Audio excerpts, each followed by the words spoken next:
Tu! Olha, hoje não foi uma boa partida para o time dos casados, mas a situação ainda não é crítica, né? Devido ao ano passado nós temos dado de 4-1 nesse time dos solteiros aí. Goleiro vaza mais que mulher com boy. Eles trouxeram aí uns trabalhadores do interior aí, sabe, que corre pra caralho lá na roça, entendeu? E... Ronaldo!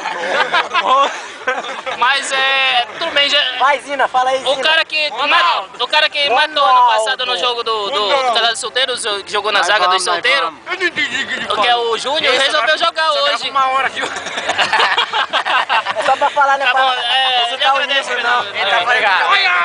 Vamos falar aqui com o nosso segundo volante aqui. E aí, o que você tem pra dizer desse jogo? Não tenho nada a dizer, esse é o Pânico que vai... Fala uma coisa aí, cara. Fala com o Pânico aí que ele que sabe.